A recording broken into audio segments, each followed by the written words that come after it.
Hi Stampers, Diane Evans here with stampingwithdiane.com. I'm an independent Canadian Stampin' Up demonstrator.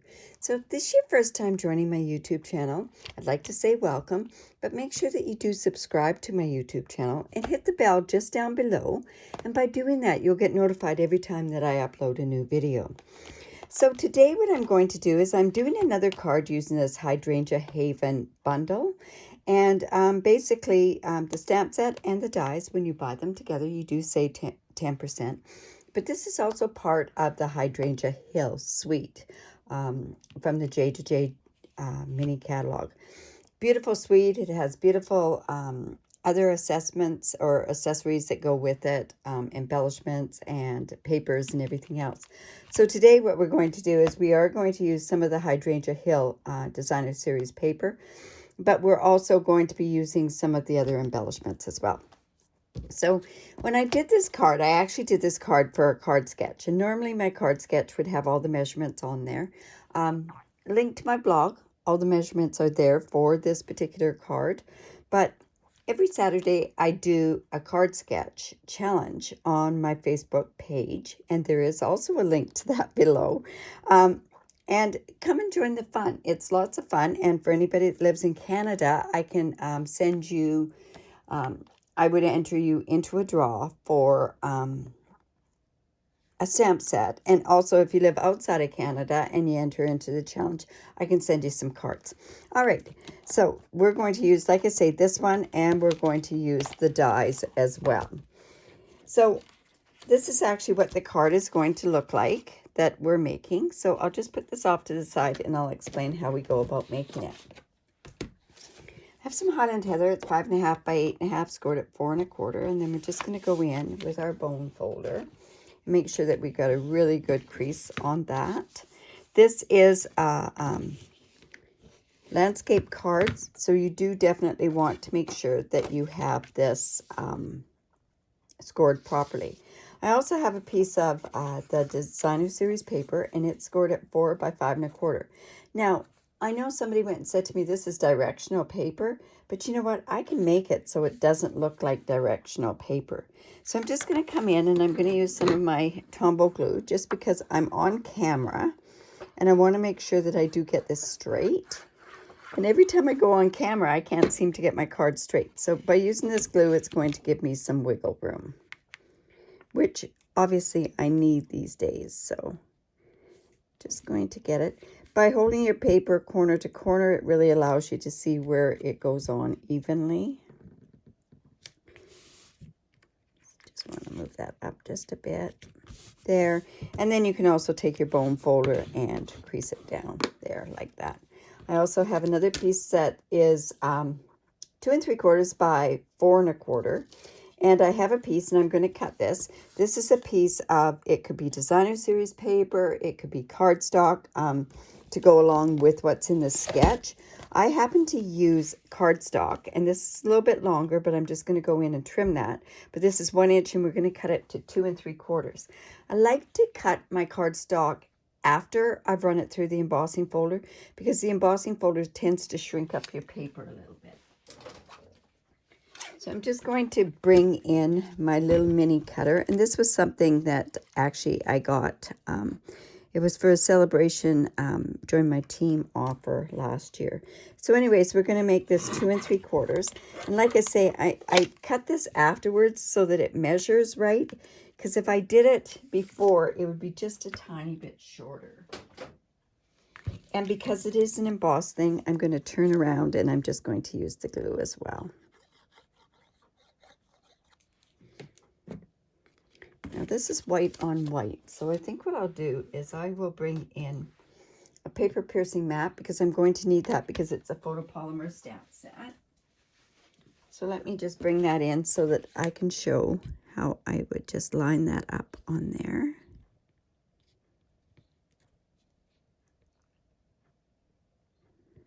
There we go. And now this is going to be put on here. I'm going to actually hold off to put that on until, well, no, I can actually put it on now. And I'm actually going to put that straight onto the card base as well.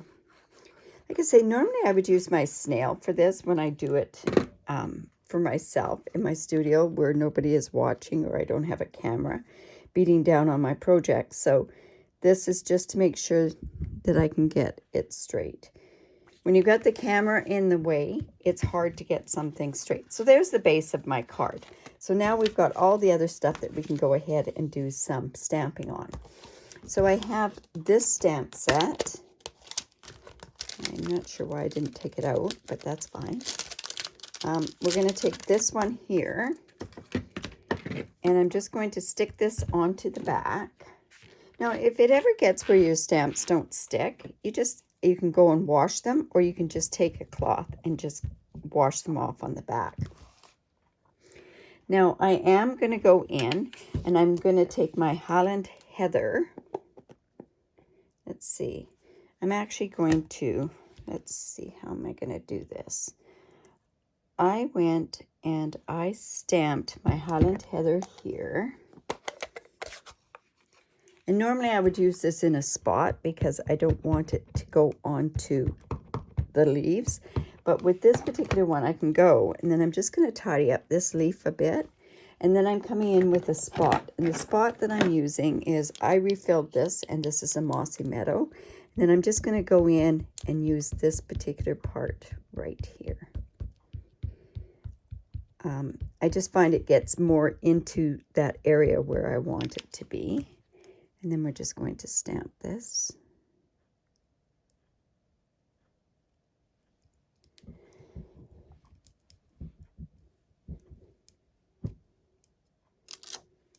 Now, this I found, there's this spot that's here, and I'm actually going to go ahead and use that as well. And I'm going to color the hydrangea part. So I'm just going to put it like that, and then I'm coming in with my Highland Heather. And I just want to ink this up. This is like a watermark on your hydrangea.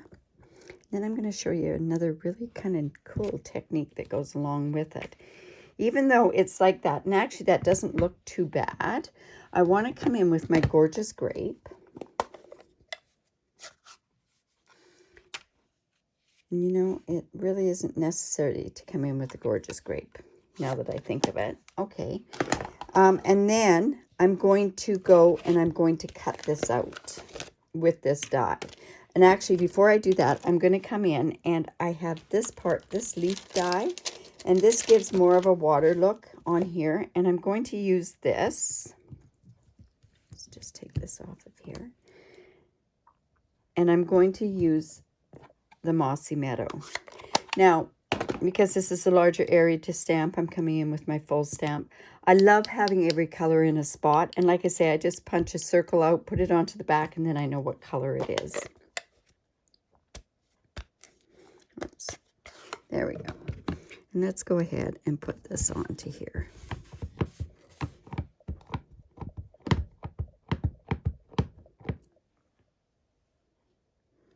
So we're just going to layer the leaves. These are not exact images on there. And we're going to go and stamp that on there. And like I say, it kind of gives a little off look with it, but that's no worries because I'm actually going to come in and I am going to, I have taken a piece of old olive, and I've taken old olive because that's a color that's in there. And I have cut out this particular leaf die right here, and I'm now going to put that onto here, which is going to give a bit more depth, but I'll do that after I've cut it out. So let's go ahead and cut this particular thing out. This die fits perfectly in the new mini cut and emboss machine, or as I call the baby boss. So let's go here. And you know, you like to turn this over all the time so it doesn't warp. So let's just put that in there. And I'm going to cut this part out. Now at this point, what I'm going to want to do is I am going to want to probably use my Post-it note tape. So I'll just, well, I would have used it. It's just not quite ready here. readily available. So we are going to wing it by putting this down here. And check it out, it's still okay. And then I'm going to run it through the cut and emboss.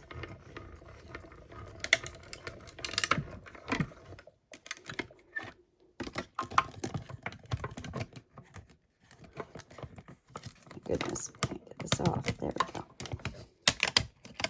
This is a fairly new plate, so that when you put the die down, it tends to cut into the plate a little bit more. Just get rid of that die and our machine. And now what we're going to do is we're going to put this on here, and this is going to give us the image of what is like on the paper itself. So let me just come in, and I'm going to grab a silicone mat. And this is one really easy tip with the glue. I do have some sponge. These are the Stampin' Up sponges, and I've gone ahead and I put bulldog clips on them. And these are very sticky, and once they get to the point they don't work very good anymore, I just throw them out. I don't bother washing them. I don't like the glue around. So all I'm doing is just putting a bit of glue there. This is on the wrong side. And then I'm just going to, whoops, we just want to dab this on here.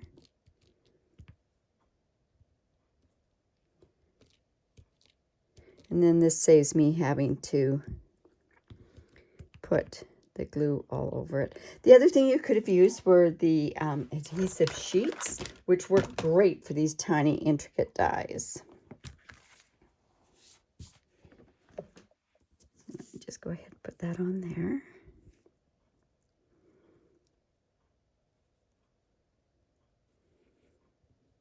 I always love giving little tips as we go along the way.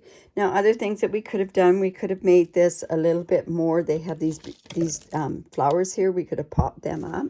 But I want this to be a fairly simple card that you don't have to fret too much about. So I'm just going to go ahead and we're going to put this on with dimensionals. How can you lose dimensionals? I do every single time. All right.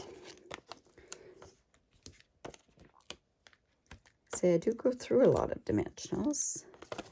The more pop-up that you have on a card, to me, it's just gives more to the card itself. So let's go there. And I'm going to just bring in my Take Your Pick tool and take these backings off of the dimensionals. I have issues getting them off, so this works for me really well. And I'm hoping as we go along and I'm giving you all these tips and tricks that it does help you with your own stamping. All right, so I want this off a little bit, off of the image. And then I'm going to come in and let's think of a sentiment. There's some beautiful sentiments in this stamp set itself. I want to go, you are capable of amazing things. And let's see, it's the stamp set here.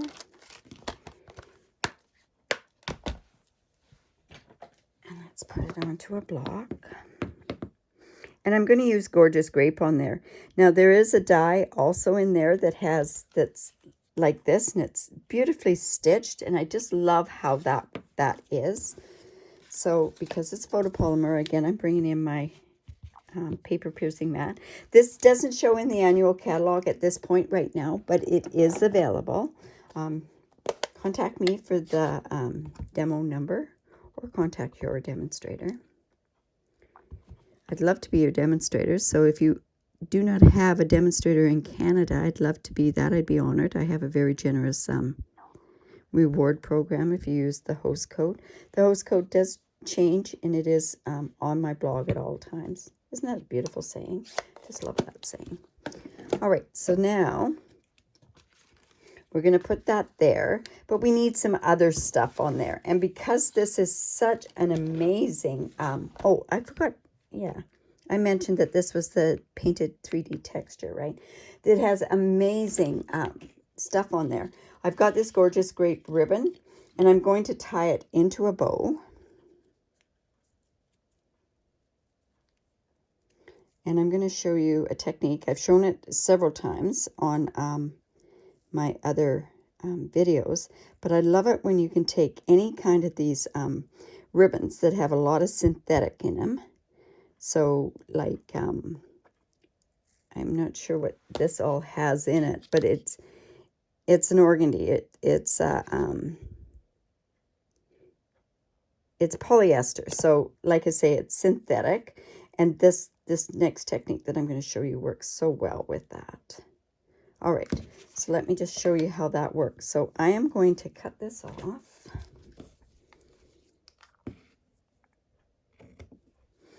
And I'm going to bring in my heat tool and my Tickly Pick tool. And I'm sorry about the noise, but it does, this effect warrants having the noise of the heat gun on there. So I'm just going to take my heat gun, and what I'm doing is I'm just shrinking some of the synthetic fibers in there, and it's going to give me a really interesting look to my bow.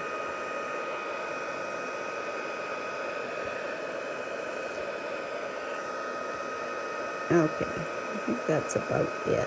You can go more or less. There's quite a few ribbons that you can do this with. If it's cotton ribbon, of course, it's not going to work. You know, and I'm just going to trim that off because I don't like how shabby that really is. And I'll trim this a little bit. And then, see how that's crinkled there? I just love that look. And I'm going to come in and I'm going to put that on with a glue dot.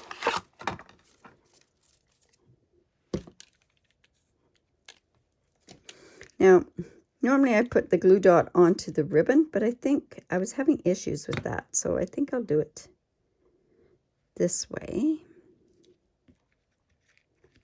There we go. And now we're going to put this saying on.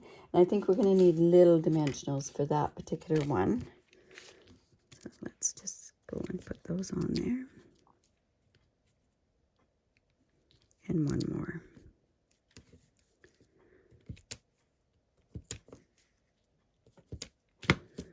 And let's go and put that right there.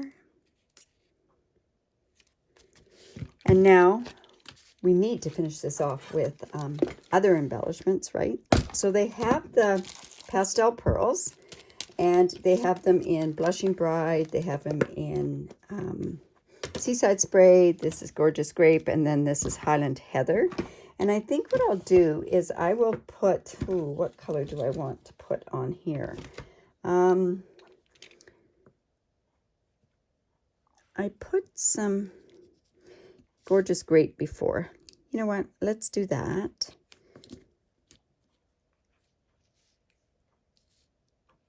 One there, and we're going to put one over here as well. There we go.